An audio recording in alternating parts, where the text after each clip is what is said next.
Welcome, welcome, welcome. You are listening to Bras, Panties, and Sports. It's NFL Week 5. There are questions. There are a lot of questions. I'm Smith-Face. Please welcome our host, the First Lady of Sports Talk, Cheryl Smith. Questions. Good morning. Good morning. Yeah, there's a lot of questions that's going on in the NFL, and also we'll be talking about it later. The WNBA set the world on fire, but but you know what I'm excited about today, Spitface? My New York Knicks are going to be doing a preseason game in Dubai, and I'm going to watch it today. So I'm very, very excited about that. Oh, Dubai. They're in Dubai. Tea and crumpets for everyone. This week on Shout Out, we have performances from Rosalyn. Will she find her shining star or get the cold feel of the butt? First Lady, we're ready. What you saying? Each week, we try to figure out what is going on in the sports world, not the plays of the week, more like the players of the week. Are they trying to tell us something? So we asked, what you saying? Fly, little birdie, fly. Time keeps on slipping into the future. Time keeps on slipping into the future. So I want to fly like an eagle to the sea. Fly like an eagle, let the spirit carry me. I want to fly right into the future. The little birdies known as WNBA and Commissioner Kathy Engelbert wish they could fly far, far, far away from the explosive comets by Nafisa Collier. Collier said, "We have the worst leadership." Collier had been criticizing the WNBA officiating, and Engelbert allegedly told her, "Only the losers complain about the refs." Are the players in the WNBA getting the message? Who runs this plantation? Are they going to need to fight for their rights like their brothers in the NFL and NBA? George Foreman, Marvelous Marvin Hagler, both rest in peace. Bernard Hopkins, Roy Jones Jr., and the Steve Miller Band are asking, what you saying? Oh, I mean, yes. I mean, I'm going to just say this. Nafisa Collier's statement about Kathy Engelbert basically disrupted the Game 5 of the WNBA semifinal matches between Las Vegas Aces and the Indiana Fever. I mean, I was very excited about the game. I watched the game. It was a very good game. But those statements, which happened earlier during her exit interview, and she just came out with that statement, and it really set the world apart, to be honest with you, because everybody in sports was talking about it. Now, the one thing she said, she definitely said worse leadership, but another quote she had stated that really resonated with me, she said, the real threat to our league isn't money, it isn't ratings, or even missed calls, or even physical play. It's the lack of accountability from the league's office. It is apparent that Collier, she's been really holding this in. She had so much disdain for Kathy Engelbert, and she's been obviously holding it in for a while. I don't know if you remember, she's a very, very popular player who has a lot of power within the league because she and Brianna Stewart, who plays for the New York Liberty, they created the Unrivaled League during the WNBA offseason, and that league was just implemented this past summer, and it's a 3-on-3 league, and it was very, very successful. And one of the reasons why she did that was for players to make more money, and obviously for players not to have to go overseas, so they didn't have to deal with what Brittany Griner had and the problems in Russia. So, so she's very educated. She's a very intelligent person who really cares about the league. So when she talks, the league listens and people listen. She has a lot of credibility. And unfortunately, the players are getting the message, but they are speaking out against Engelbert's plantation mentality. I mean, that's basically, if you want to call it, she basically is oblivious and is kind of like tone deaf to some of the issues that are that's going on in the WNBA. I mean, I don't know if you remember, Spitface, when there was all those racist remarks that was being surrounded around Angel Reese and the racial undertones involving Caitlin Clark, fans, and it was all being played out on the social media. Well, Kathy Engelbert, she did a interview on CNBC, and the reporter was asking her, basically saying, there's that dark and menacing problem on the internet. Basically, she was talking about the racial situation on social media. And do you want to know how Kathy responded to that? She said, the one thing I know about sports, you need rivalry. That's what makes people watch. They want to watch games of consequence between rivals. They don't want everybody to be nice to one another. Again, this woman obviously is oblivious to the situations that was going on. And then she later on, after people went berserk regarding those statements she made, because basically she just totally ignored what the young lady was trying to say. So basically, she went on X later to clarify her statement. She said, to be clear, there is actually no place for hate or racism of any kind in the WNBA or anywhere else. But this is what Collier is talking about and feels, and a lot of the players. She does not bring leadership. She fails to address the players' needs, and she is basically, according to the players, is an obstacle to this league moving forward. And this is the reason why Nafisa came out and spoke about this and brought basically, information from conversation that she's privately had with Kathy Engelbert. And you, as some of those situations where she was talking about Caitlin Clark needs to be thankful that she has that money that she was receiving from her endorsement. She would have never received that. This is what she's saying. This woman basically, she thinks she's running this league, and she's the one who's created all of this excitement for the WNBA. So, the thing is, they have a major deadline.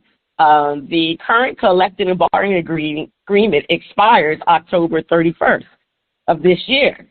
So the league and the players are oceans apart. And the WNBA definitely has seen immense growth with ratings, attendance this season.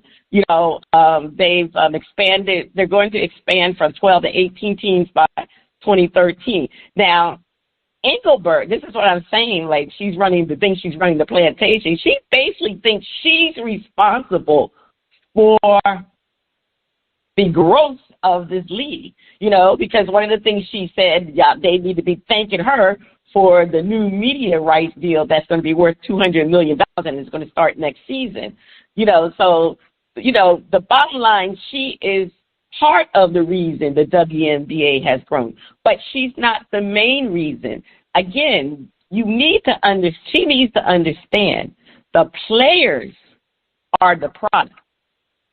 Most of these commissioners, they believe, they believe in putting their players forefront. Their players are the reason the league grows. That's one of the things Adam Silver does, with the NBA. They promote the players, promote them, because they know that's what fans comes out to see. They don't come out to see Kathy Engelbert. They come out to see Nafisa Collier. They come out to see Asia Wilson, Caitlin Clark, Angel Reese. These are the players that they want to see. So, she needs to understand that she is just a very small cog in the wheel. And the thing is, too, after her comments not after her comments, but after what Nafisa Collier said, there's a very strong, internet movement, and people are they're calling for her firing, Spitface. They want this woman to be gone. And I have a feeling the players do too. And so they really need to look into the situation because, these women are more than likely to go on strike because, like I said, they are oceans apart. And it will not be good for the league, now that people are watching and paying attention. However, we know from their brothers in the NBA and the NFL, sometimes you have to just do it and strike. Now, in the NFL, they fall apart very quickly. They usually don't make good common sense with their striking. They came up with some bad situations, and they gave up a lot. But the NBA brothers, they definitely know how to strike. So, I'm quite sure the players in the WNBA will look out, get some feedback from the players in the NBA.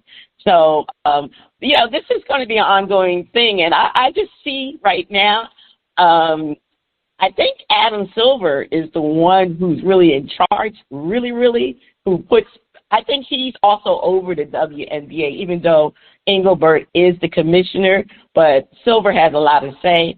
I have a feeling, I don't know. I don't think she's going to last long. I really don't think she's going to last long. But yeah, she has that plantation mentality, and it does need to come to an end. All right, Faith, what are you thinking about this? Sometimes you got to fight for your rights. and it looks like all of this is happening for one reason. It's happening for one reason. And that one reason is money. Money.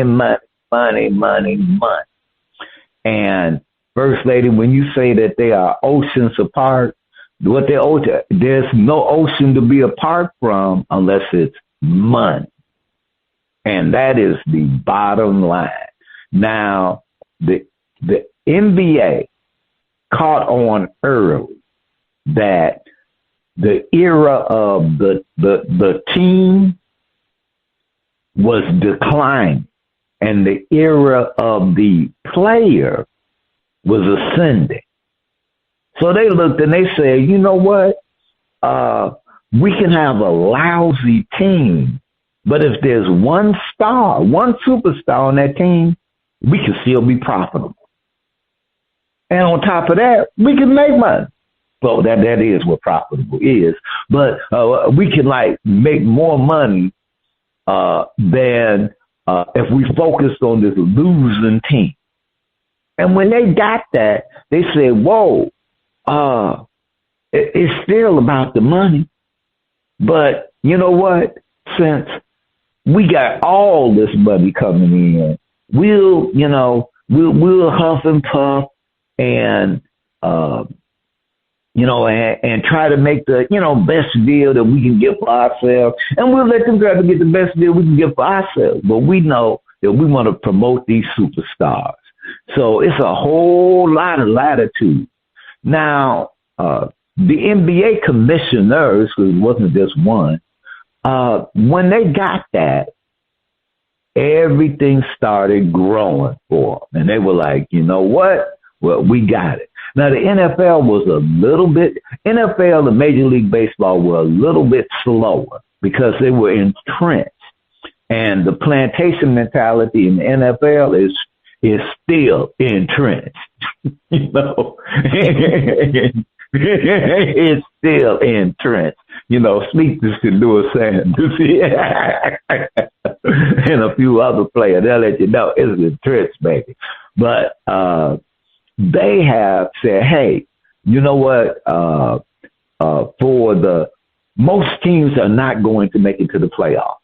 Most teams are not going to make it to the Super Bowl.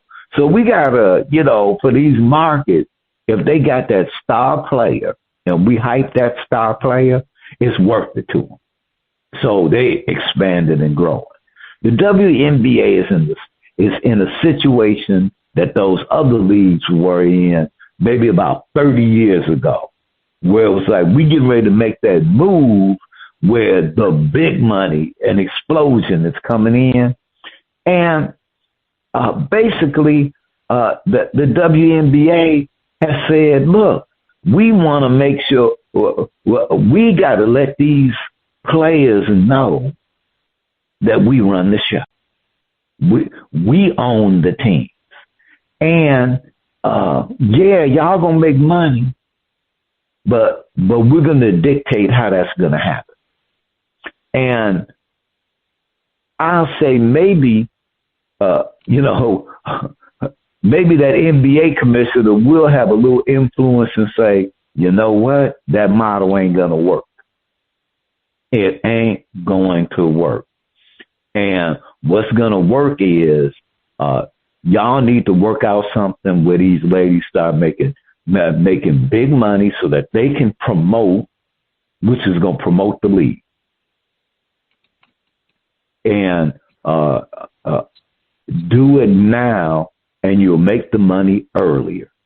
But First Lady, it's all about Mr. Dollar Bill. Well, Mr. and Mrs. Dollar Bill. Well, just dollar bill, baby. That's what I'm saying, First Lady. It's all about the money.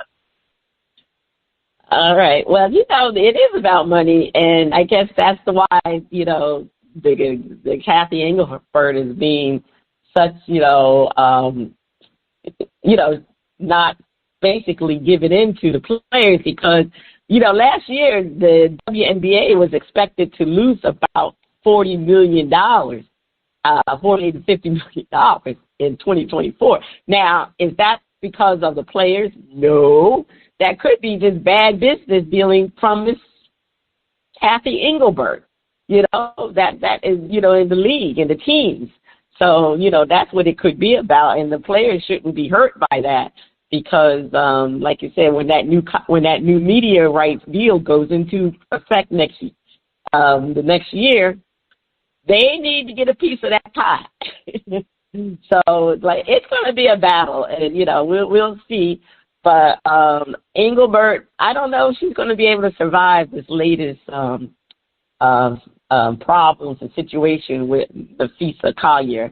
I don't understand. I just don't see how she survives it. But anyway, we will be keeping our eyes on that.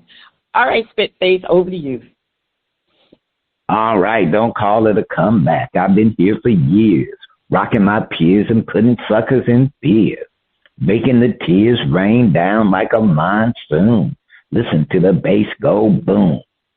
Explosion, overpowering over the competition, I'm towering.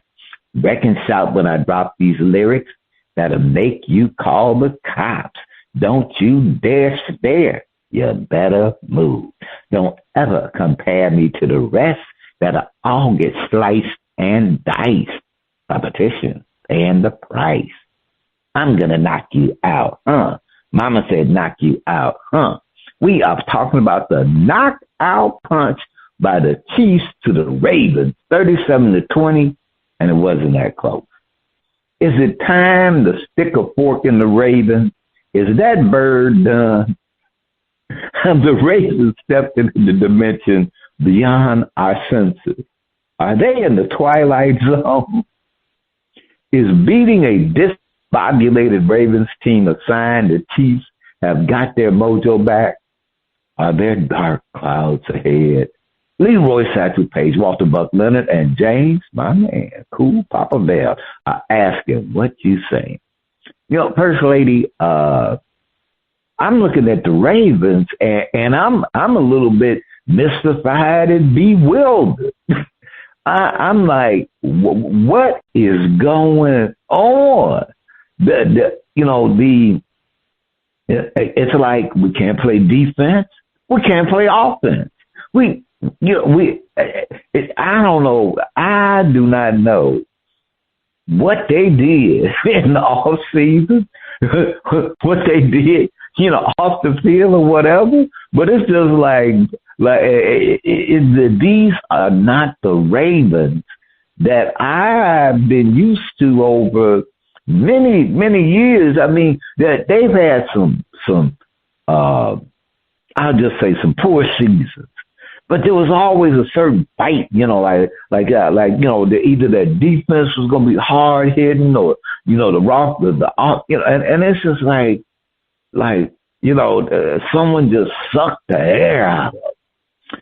And, unfortunately for them, that bird might be kind of toasty. Take it on out to oven, stick a fork in it, there's a strong chance this bird is done. Lamar is hurt. It is what it is. But one thing before the season I said was this is not going to be your ordinary season. It's going to be some flips, some flops, some crazy turnarounds this year. This is the year. I mean, we could just see stuff the race to the end is not settled right now. I'll just say it's not. It's going to be some nope. The first time in NFL history, a team with such and such it's all set up. We're gonna have a fun, crazy season. Now, beating the discombobulated Ravens, and I feel like this. The Chiefs kind of look like whatever they didn't get. Well, I don't know. They might have got beat. They might be in that twilight zone with the Ravens. Because I ain't buying that they got their mojo back. I am not buying it. As a matter of fact, this may be a peak and valley season for the Chiefs, where they win a few, lose a few. Win a few, lose a few. And so I still think that, whatever's going on with the Chiefs has not been ironed out, and this just may not be their year. This may just not be their year. And that's part of it's going to be crazy. Well, what seems like it's the clear winners might end up being battling to get a wild card spot. So it's going to be an exciting season. First Lady, is that Ravens bird done? Well, it's almost finished cooking, but it's near there. I mean, they basically they're 1-3 for the first time since 2015. I mean, 1-3, and they've lost to some tough teams. The Chiefs, they got blown. It was a blowout against the Chiefs. They lost to the Bills in Week 1. Lost to Detroit in Week 3. The only team they beat was the Cleveland Browns, and now they're right with the Cleveland Browns at the bottom of the AFC North. Yeah, and they're struggling, and they have a lot of injuries faced to the key players now. Lamar Jackson has a hamstring injury. They have. Let's see. They got what's his name? I can't pronounce it. I'm just going to call it defensive tackles. Nnamdi Madabuki. I can't pronounce his name. And Washington Jr. The linebacker Roquan Smith, cornerback Marlon Humphrey. They all have injuries, and Nnamdi is out for the entire season. And they still got, they still have a very tough schedule. When you finish, on the top, you come up, the NFL give you a hard schedule. And they got to face the Steelers twice, Minnesota, Green Bay Packers. They got to face the Browns again.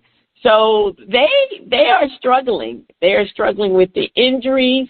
And also I've noticed their offense has been an issue. Derrick Henry hasn't been as explosive as he was before. He had that one great game, but basically hasn't played well for the other games. And I'm not putting everything on him, but his threat offensively really assists Lamar, because we know Lamar I mean, even though they say he has a great passing percentage and everything, but he's not known for really passing. He's known for his rushing ability, which he's a dual threat. And with the fact that Henry really hasn't been spectacular this year, I think that's kind of hindered Lamar and a lot of teams. That's why he's been sacked so many times. Of course, their offensive line really hasn't been that great. But the real main problem for the Ravens, it's their defense. This is not Ravens defense. Ray Lewis would be really, really upset if he saw the Ravens defense this year. I mean, right now, the Ravens are ranked 31st in total yards allowed and 27th against the run. We know the Ravens always have had an excellent defense. So with the fact that they're got injuries, the offense is kind of shaky, and now they can't stay in the game because of their defense, and they're giving up a lot of points. It's going to be, it's a problem. It's a major problem, and the Buffalo Bills are just rolling along. Obviously, they are the cream of the AFC conference. I mean, you say you don't have faith in the Chiefs. Well, I have faith in the Chiefs. I think they turned the corner. So they turned the corner. So who did they play? They played the Cowboys, right? Who did they? No, I forgot who did Chiefs play last week. Anyway, I forgot who they played. That they just took it to them. No, it wasn't the Cowboys. I forgot the team. But anyway, I think right now the Ravens, they got two matchups. The next two games are against the Houston Texans, who are basically getting their act together a little bit, and the Los Angeles Rams. And they've been on point right now. If they don't win at least one of those games, face, then you definitely can stick a fork in them because they will be done for the season. I don't even think they would make the wild card. They definitely wouldn't make their division because I think the Steelers would win that division. So, they got a tough schedule, and they got the next two games. They have to win one of those games. So, if they don't, we're talking about it's over. It's definitely over. And who did the Ravens play last week? The Chiefs? That's who they played, the Chiefs. I forgot who they played. They got blown out, right? Who they walloped. That's right, they got walloped by the Chiefs. Yeah, that's right. But they better win one of those two games. But I put it like this first thing. Definitely, if they lose the next two games, it's time to work on pride. and you might as well start putting in some of the second, third stringers, getting folks out there, see what folks don't do, because okay, all right, First Lady, you had the last word. Please take us to break. Stay tuned. Up next, we have a performance from Rosalyn on Shout Out Part 1. Go Ravens!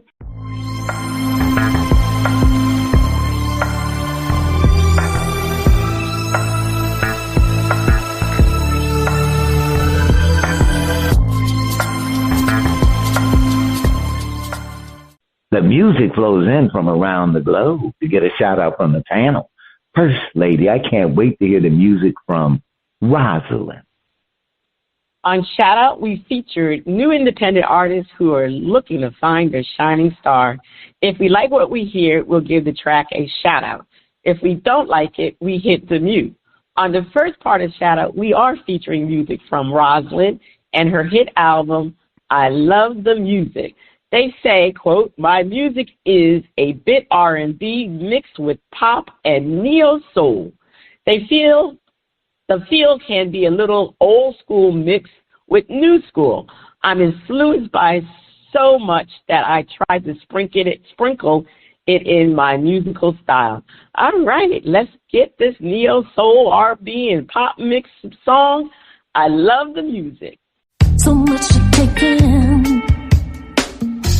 It's the sound I wanted to begin my song and turn the volume maximum. Turn it up high enough till it makes you bump up the pleasure of the rhythm, and you can feel when you break it down to the instrumental, quintessential in the quality of sound.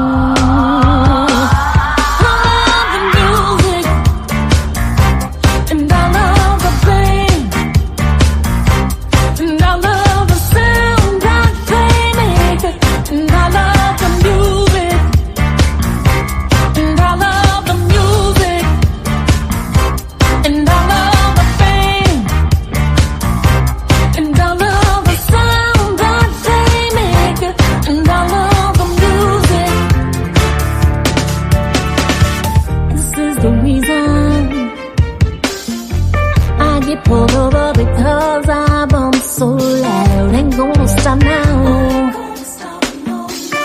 Try to catch me and dial, ignore your dial. I'm hypnotized by all the lights flashing around with every move. It's so bright, it's automatic. How I raise the status of everyone around. That's why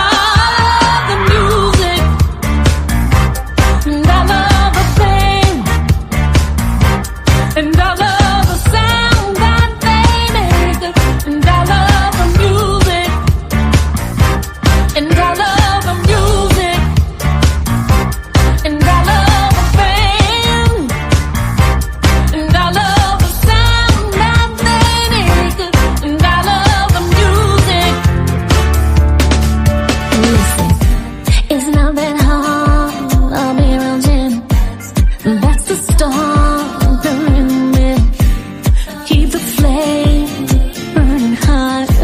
Until you finally hit the spotlight. To the left and to the right, the music's playing and I'm alive. Catch the beat and the drive of the drum, the bass that fills up the place. That's why I love the music. Yes, I do. I love the band, and I love the sound that they make, and I love the music. I love the music, and I love the band. I love the sound that they make, and I love the music. I love the music. Yes, I do. I love the band, and I love the sound that they make, and I love the music. I love the music. I love and I love the band, and I love the sound that they make, and I love the music. Yeah, I love the music.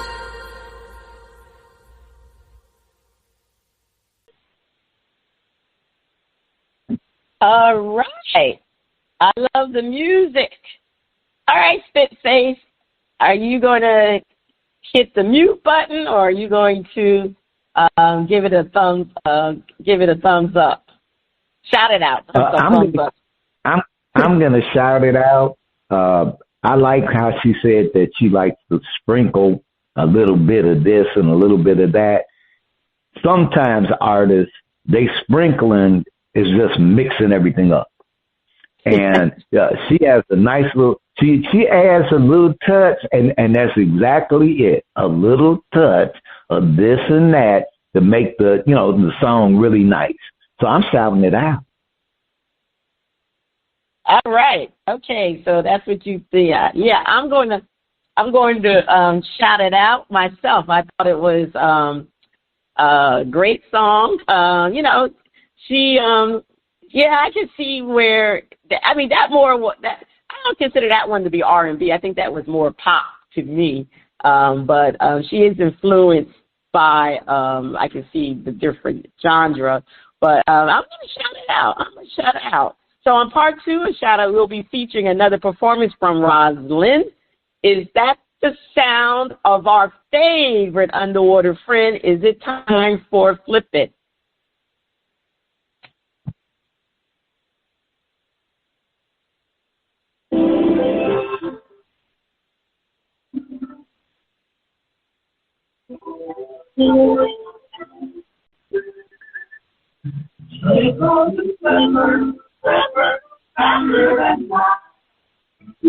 No one is see. It's water that deep. And we remember this in a world of water. Lying there on under the sea.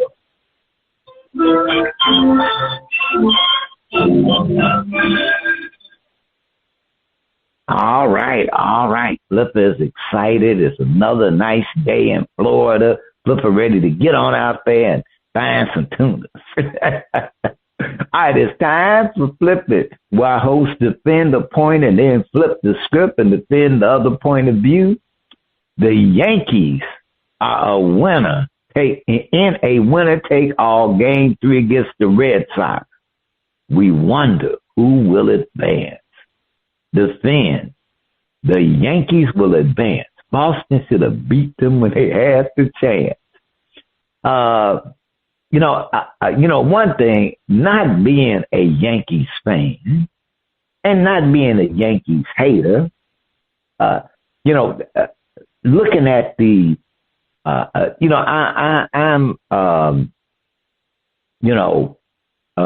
looking at Boston, when you got your foot on the team's throat, you got to close it out. And because you let them come back in, and now they, now they on the upswing. Now you scrapping. You in a situation that you didn't think you'd be in, and you did not show your best. So when you faking the funk, more than likely you're gonna lose. So the Yankees, are an interesting team this year, and if anybody can get a bit of luck and some hitting at the right time, looks like the Yankees got your number, Red Sox fans. First Lady defend. The Yankees will advance. Their bats have come alive.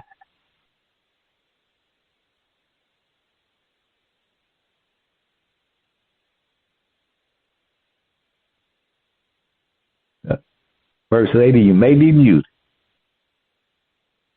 Yes. Anyway, Spitface, both teams are starting rookie pitchers. Cam Schlitzler for the Yankees and Conley Early for the Red Sox. Now, unfortunately, it is Game 3, and their starters are very thin. They've been using their starters in the game, going to their bullpen early. So now you got to start these two rookie pitchers. Now, the Yankees bats finally came alive in Game 2. I mean, Aaron Judge, though, he's been playing well in this series. He's like 4-8. And Judge, he hit a game-tying single in the Game 2. And he hit one of the decisive singles to win the series in Game 2. The thing is also, Aaron Boone finally made some right decisions. He made some wrong decisions in Game 1, but now he's making right decisions. He didn't start Chaz Chisholm Jr. the first game, but he started him the second game. And Chisholm himself basically saved that game for the Yankees because I don't know if you remember, he did when I think it was The bases weren't loaded. It was in the Red Sox had guy at first and second, and the guy hit the ball, and Chisholm stretched out and stopped the ball from going into the outfield, and he tried to get him at first base, and he saved that run. And then he was able to manufacture the run for them to go, for them to go ahead. So he is one of the main reasons. So Boone finally did something right, and now the Yankee bats are really coming to life. They finally are hitting and doing well, because game one they were striking out. They just struck out. I mean, that pitcher is striking all the Yankees out. They just was not doing well. So now the Yankees are primed to win this, and, a lot of people are picking the Yankees to win. And one thing, too, Aaron Judge has not hit a home run in this series. So I'm thinking right now we are ready for an Aaron Judge home run. And unfortunately, that rookie, he's going to be knocked out, because I think the Yankee bats are going to be coming to alive for this third game. And like you said, the Red Sox had the Yankees on the ropes in game two, and they let them come back. And now it's there for the Yankees to take it. There, and I just don't see Boston winning this now. The Yankees are coming strong. That's all I'm saying. All right. Well, this is flipping where we have to flip the script. So Boston will repeat game one, and the Yankees go down. And First Lady, the Boston Red Sox do not have Mason Miller, who just threw a pitch clocked at 104.5 miles per hour. He was throwing the fire. I'm just going. I looked at some of the clips, and you could see the batters just like, what is this thing? I mean, it was just like the man was throwing the fire. Now the Red Sox don't have that, and the Yankees and the Red Sox are both putting in rookie pitchers and relying and they're going to rely on the depth of their relievers. And looking at that situation, all bets are off. And it will be a battle of the bats. And it will be a pitcher's duel. And the Yankees should have been out of this. The Yankees should have already won. And they did. And they found a way to come through. But in this kind of scenario where you got two rookie pitchers, everything has equaled out. That just balances everything out. Batters on both sides. And given the Yankees let it get this far, they're going down. They're going down. First Lady defend, Boston will find a way to win. Well, the Yankees, again, I think the Yankees, they crumble under pressure. Even the coach, he's going to revert back to making bad decisions. Yeah, they do have the rookie pitchers, but the Yankees, again, they had a great game two with their bats, but again, they've been missing a lot of pitches. They've been striking out. I mean, they swing. They're like wild swingers. They go after bad pitches. I just think right now their pitching has not been the best either. And Boston pitching has been better than the Yankees pitching in this series. So it's just a matter of the Boston Red Sox playing their game. And The Yankees, because they're in New York, they have so much stress on. I'm so happy that Aaron Judge is having a good series because, he really has not done well in postseason. He unfortunately, I think, that pressure gets to him. And I have a feeling with these Yankee players, the pressure of being in New York, the pressure of winning. The Yankees haven't won World Series, and it's been a long 8-9 years. I forget how many years it's been, but it's been a long time. And I mean, they come to the dance every year. They get to the playoffs, but they've had early exit. So why is it going to be? Is it going to be any different? No. The Red Sox believe they are the better team. They played as the better team so far in 2 games. They just let game 2 get away from them. So the Yankee bats, again, are going to be quiet. They're going to strike out. And I think the Red Sox will definitely win this. So it's going to be a battle, but now the Red Sox are going to win.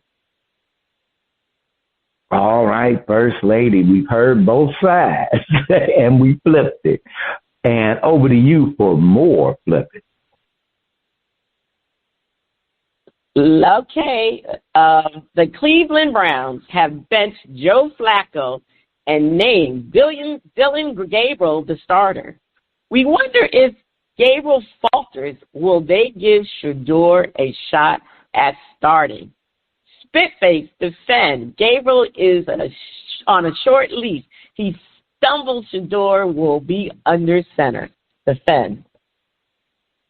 First Lady, first off, we talking about the Cleveland Browns and a quarterback.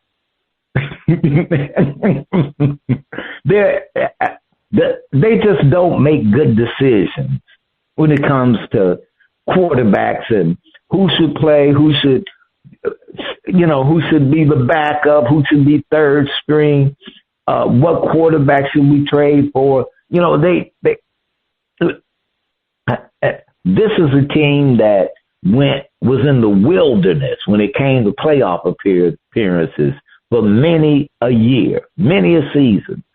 And they finally get a quarterback who has them be competitive, has them actually winning records.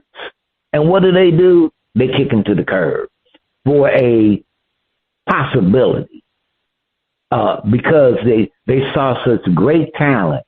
There's an old saying, don't change racehorses in the middle of the race. And virtually that's what they were building their team. They were rising. And it was starting to, you could feel it. And what do? They make a crazy deal, which ends up being one of the worst deals in NFL history. But I digress. Gabriel, he's on a short leash simply because that's how the Cleveland Browns are. He is on a super short leash. Now, the Cleveland knows they're going nowhere fast. Given they're going nowhere fast, well, why did they even bench Flacco? Hey, you might as well ride with him, let Gabriel and Shador, see what, learn the game. And then somewhere later down the season, when the fans have just about ready to tear up the stadium seats, then go ahead and put Gabriel. But right now, you acting like there's going to be some hope for this team. So Gabriel's on a short leash, and given that you didn't start him at the beginning of the season, you bringing him in now, and the Browns got a heavy schedule. I could see in 2-3 games y'all pulling him out and then throwing Shador in, to see what he can do. Well, we're gonna try him out. So First Lady, Gabriel on a short leash. Short leash. Real short. Okay, he's on a short leash. Yeah, I mean, it was obvious it was time for either one of those rookies to come in. And they decided to go with Gabriel because obviously he was picked ahead of Shador. Shador was the third. Well, actually, Shador was the fourth quarterback until they got rid of Kenny Pickett. So, unfortunately, the depth chart didn't change for Shedeur, but he still got a shot. And Gabriel, this is his time, and he definitely something needed to be done because Flacco was just looking so pitiful. He had no mobility. He was just putting himself in a difficult situation. And they don't have that offensive line right now to help Flacco. So you got to put a little bit more mobile quarterback in. And that's why they made the change to go to Dylan Gilbert. But this is a rookie. And many people thought Shedeur should have been drafted ahead of Dylan Gabriel. So, he's going to have to prove that he can do it. Now, the thing is, how long will they rely on Gabriel, not knowing that you got Shedeur lurking in the background there? And so Gabriel, he's going to be able to play, obviously, this next game and see how he does. I'm not surprised if he does really, really poorly that they don't pull him in the game and put Shedeur in. That's how, because, this is a big deal for this rookie, and this is time to shine. But sometimes everybody's not ready for the bright lights. We know Shedeur is ready for the bright lights. He's been in the bright lights since he's been in a quarterback in college. And Gabriel, there's even what bright lights he's been in. So I'm saying it's really, really short. You say you giving him a couple of games. I'm giving him the game. If he don't do well in that first half, I believe Shedeur will be in the second half. That's what I'm saying. That's how short this leash is. It's shorter than you think, Spitface. All right, let's flip it. Spitface defend. Gabriel is the Browns' number 1 pick. Barring injury, he starts the rest of the season. Defend. All right, well, Dylan Gabriel is their number 1 pick. And he was chosen ahead of Shedeur Sanders. And for them to put him in, and whether he stumbles, fumbles, bumbles, and then pull him out and put in Shedeur, that would be a major, major deal. It really would. Because it would mean like you guys, it would be saying Shedeur should have been picked ahead of Dylan Gabriel. And why didn't you do that? And they don't want that to happen. Right now, Dylan is the starter. But the number 2 is Joe Flacco. See, they didn't go, what it should have been was at the beginning of the season, it should have been rookie, and Joe Flacco as the emergency quarterback if everything goes wrong. He's the guy you can bring in for some steadiness, whatever. But that it should have been letting them battle it out in the beginning. But they didn't do that. And they didn't do that because they said, Dylan is my man. And unless he gets hurt, they're going to just ride with him. They're going to treat him as the number 1 pick, the future of the franchise, and they'll let it play on out. And they're just hoping that they can get past this year, finally get that jail money that's been locked up with Deshaun Watson off the books, and they can, get a breath of fresh air. But Shedeur, let me just say a little something. You don't want to start for the Browns. Have you looked at their offensive line? It sucks, brother. You don't want to start for these fools. Do you see what they do with quarterbacks? Look, Shedeur, just keep being a mellow fellow and a team player so that you can get traded. That's right, so that you can get traded to somebody. Because there are some teams who, I'll just say, they have a couple of quarterbacks who are a little creaky. they still playing well, but they've been beat up, bruised, been around, and they're getting a little long at the tooth. And maybe having a young guy come in with some potential, and they don't mind doing a little grooming, might be a perfect fit for your demeanor. But you don't want to start.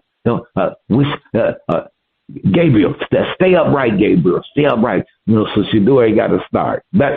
So that's what I'm saying, First Lady. He will all the way to the end of this miserable season for the Brown fans. Yeah, he's going to be. Yeah, the thing is, like you said, Spitface, it's very simple. It's about math. Dylan Gabriel is their number one pick. So why do we think Shador Sanders will be given an opportunity? They picked a number one player as Dylan Gabriel as the quarterback. Now, should he have been starting from the beginning? That's debatable. You do have Joe Flacco, so you want to see if you can, how Flacco will do. And, okay. So, but now they made the change, and it was the right move because Flacco needed to sit down. Now, the interesting thing, though, you would think Shador Sanders would move up in the depth chart. But he didn't move up in the depth chart. He is behind Flacco because Gabriel is number one. Flacco moved to number two. Shador is still number three. So there was no potential of them even putting Shador over Dylan Gabriel. He can't even get over Flacco. If something happens to Gabriel, they're not going to put Shador in. They're going to put Flacco in because he's second on the depth chart. That says a lot.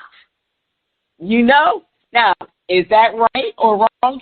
Well, I think it's wrong. I really think they need to retire Flacco and put him on the curve right now. Put him in the trunk somewhere because they need to see what they have in their young quarterback. They're doing it with Gabriel, but for some reason, they got Shador still as the third quarterback. So, again, this is a numbers game, and it's all about the numbers. And right now, Shador is number three, not number two nor number one. So, Gabriel's going to be their quarterback for the rest of the season because they're going to get him ready for next year. That's the main thing. Next year is get this young fella some experience, and now whether they keep Shador or not, that's going to be the number one question. Personally, I think they should keep him, and because to me, I think he should have been moved to number two, but he's not. But Gabriel is the Browns' number one quarterback. Even barring injuries, he's still going to start the rest of the season. But even if he gets injured, Shador is not going to be there. It's Joe Flacco. All right, Spitface, please take us to break. All right, Shador. I got my fingers crossed, Shador, that you never have to start for them fools, but save your body for a real team. On the other side of the break, we have another performance from Rosalyn on Shout Out Part 2. Please keep your ears glued to those speakers.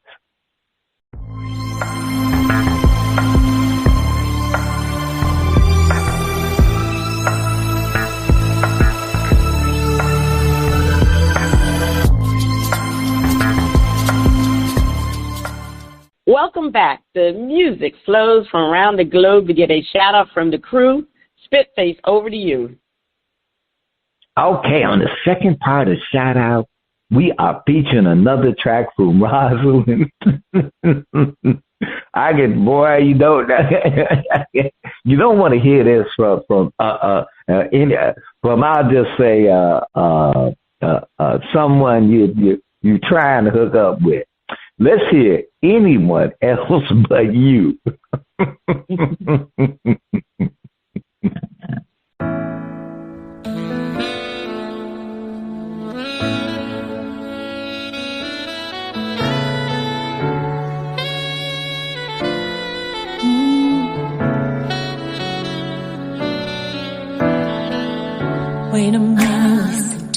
words that are coming from your mouth. Nor can I can't believe that you caused us to down. I thought you loved me. You know I really thought you cared. But little did I know, you're the one who knows all of my business that you share. Anyone else, I'd move along. But because it's you, the hurt is so strong. I'd no longer be the same. Even if we talk and talk it over day, I can imagine what others may say. I can't go back and change their ways. It don't hurt like that except for anyone. I can manage what others may say. I can't go back and change their ways. 'Cause it don't hurt like that except for anyone else but you.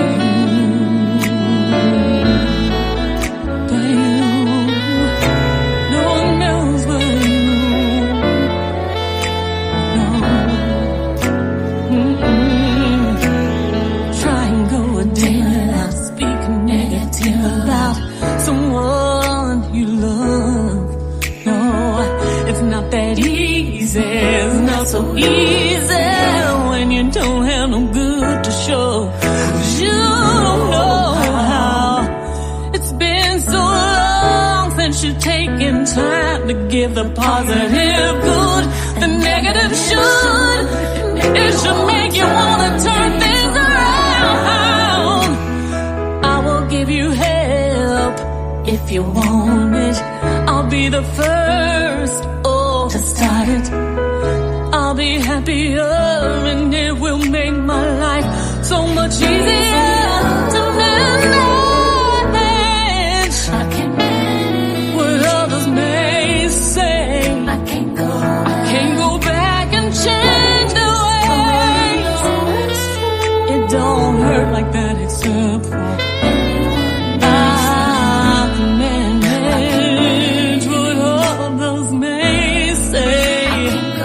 can't go back and change their ways. It don't hurt like that except for anyone else but you. Ooh.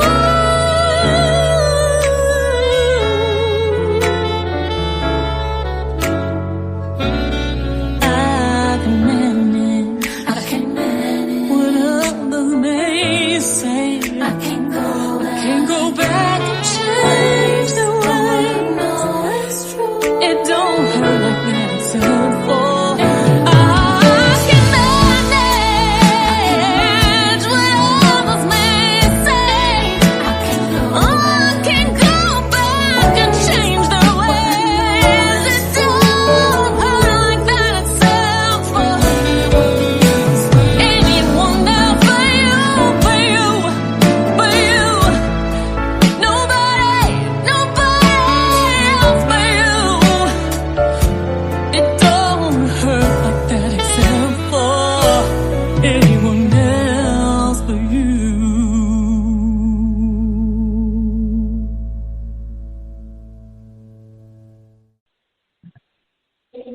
All right, that was a different spin. First Lady, what's the verdict? Is anyone else but you getting a shout out of the mute button? Oh, I'm shouting out. That's the R&B in her coming out there. Yes, definitely shout it out. Like the song. Yeah. All right. Well, I'm giving it a shout out as well. And she has some a lot of talent, a lot of variety. I like her, you Rosalyn. Go, girl, go. Mm-hmm. Well, that is the end of shout out for this week. You could check out Rosalyn on the Old Grumpy Radio Network. If you would like to be heard or have any comments, please send your emails and tracks to talent@oldgrumpyradio.com. First Lady, over to you. Well, it's time for the NFL picks. We just completed week 3, and these are the results. Well, Bitface seems like Dizzy Mac and me, we had a horrible week. I ended up with minus 300,000 points. Dizzy Mac ended up with minus 150,000 points. Spitface, you had 350,000 points. So that brings our total through week 3. I'm at a negative 200,000 points. Dizzy Mac is at a negative 150,000 points. And you have 300,000 points. All right, let's get to the current picks. These, again, winners and losers with 50,000 points. 49ers versus the Rams. Well, I've definitely got the Rams. They're at home, number 1. And number 2, Brock Purdy. They already announced this morning that Brock Purdy is not playing in the game. So I'm going, they said, what's his name? Mac Jones will be playing. So we know what he did with the Patriots. So I'm going with the Rams. We'll get Dizzy Mac pick. Spitface, who you going with? This Mac Jones has actually won a couple of games for the 49ers, but I don't think his streak is gonna stay alive. And the 49ers just got too many injuries. I'm going with the Rams. All right. Texans versus Ravens. We already talked about this is a must-win for the Ravens. Spitface, who do you have? Darn it. Let me flip a coin. Ordinarily, I would take Ravens just because they're at home. But right now, the Ravens are kind of as bad as they need the game. I think there's too many injuries and a suspect defense. I'm going to go with the Texans.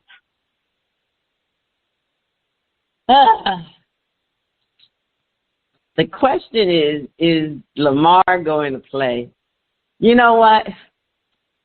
I'm going to go with the Ravens. I think they're going to. I think what's going to happen. Derrick Henry they're going to run the ball out. They're going to run Derrick Henry to death. That's what's going to happen. You're talking about Cooper Rush. They're gonna run Derrick Henry. So I'm gonna go with the Ravens. All right, Dolphins versus the Panthers. Oh boy, was last week an aberration for the Dolphins? This week the Panthers. The Panthers. The Panthers kicked. They beat up on the Falcons one week, and then they looked dismal the next week. Oh boy! I'm gonna go. A part of me wants to go with the Panthers. I'm gonna go with the Dolphins. Spitface. I'm gonna roll with the Dolphins. I'll say their squad has more talent.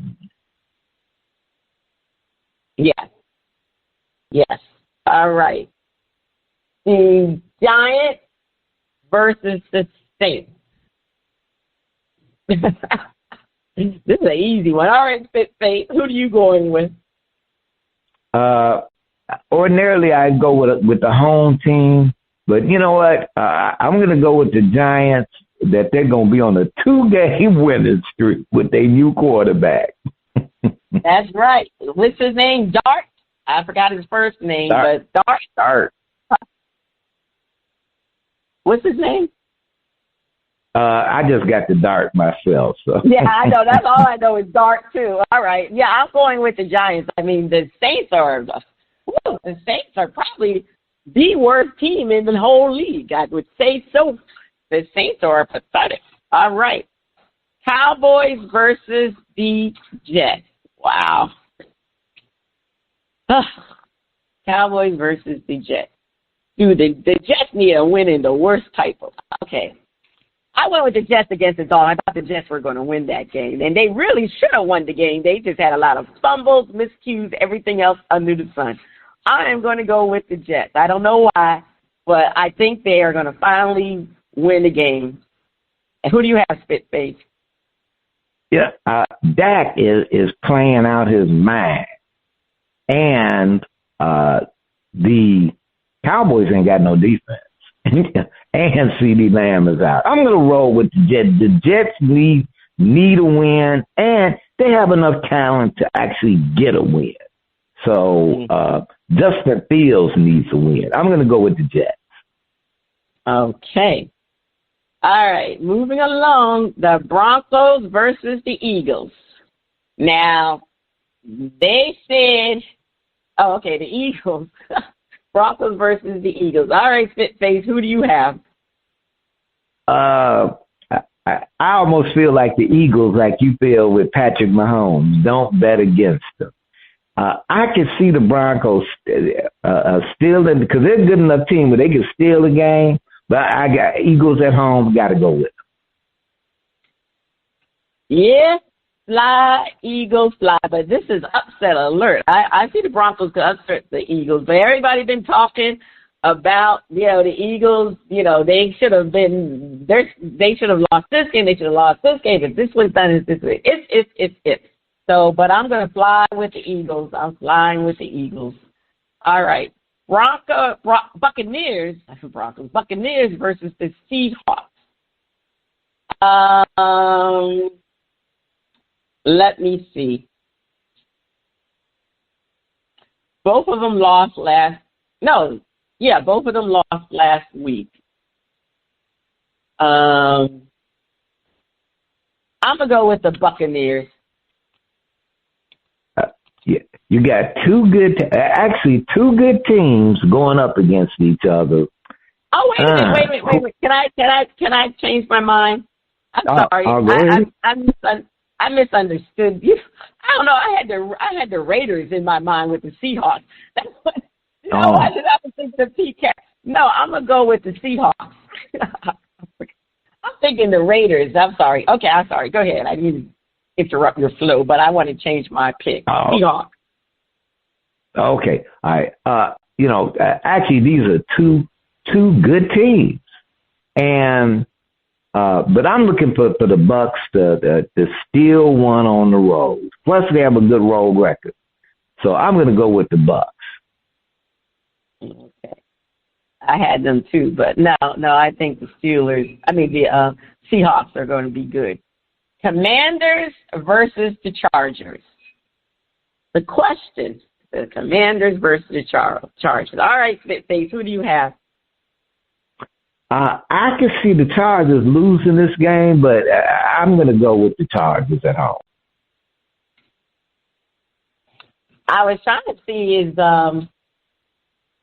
Jalen Daniels playing. Jaden Daniels, not Jalen. Jaden Daniels, is he playing? I don't think so. I don't know. I'm gonna go with the Chargers. I think he's like, I think he's like whatever the questionable, not out, hasn't been ruled out, but hasn't been ruled in. All right, I'm going with the Chargers. Okay, Patriots versus the Bills. Spitface, who do you have? I'm going with the Patriots for the upset. Ooh, really? No, I'm going with the Bills. I'm going with the Bills. They're home, and I'm going with the Bills. All right. Chiefs versus the Jaguars. Jaguars have been playing well. They're home, but I'm going with them Chiefs. I'm going with Patrick Mahomes. Who you got, Spitface? I'm going with the Jaguars at home. All right.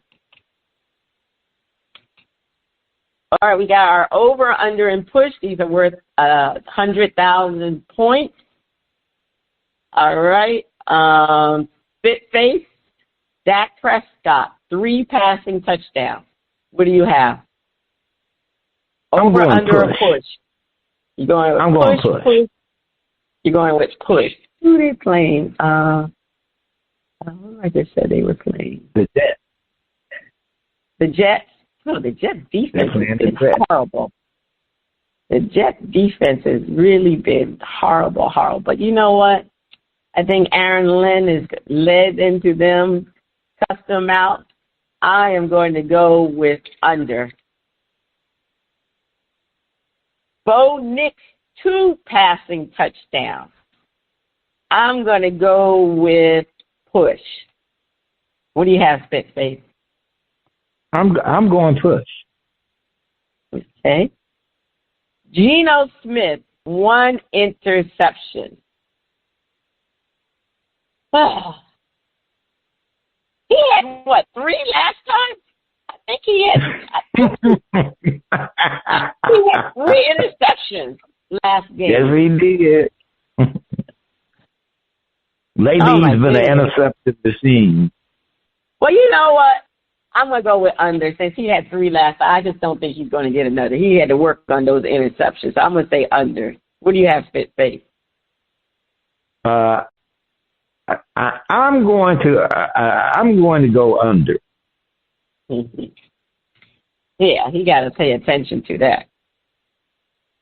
3 interceptions. My goodness. All right, Spitface.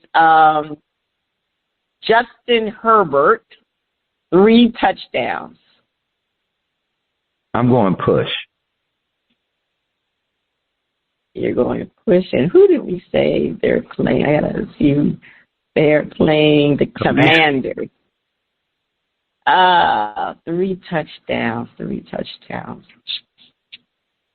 I'm going to go, you say push. I'm going to go with under. He'll have 2 touchdowns. I'm going under.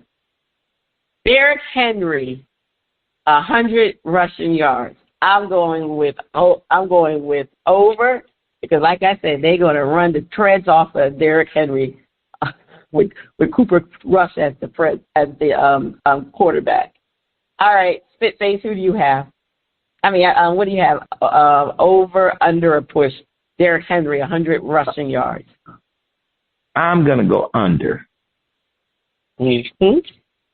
Yeah, he hasn't been making that mark, but I just think if Lamar's not playing, they got to run Derrick Henry. All right, Chiefs Jags, 60 combined points. All right, Spitface, what do you have? 60 combined points. Over? Oh. Yep. So that means it's either going to be over 30-30 apiece, or I'm going to go under. I think even though I don't think it's going to be, it'll be a high scoring game, but I think it's going to be one team. I don't see the Jaguars getting 30. So I think the Chiefs defense has definitely improved. So I'm definitely going under. All right. So we'll see how we do with those choices. All right, Spitface. What is your top story to watch this week? After Monday's game, which NFL coaches are on the hot seat?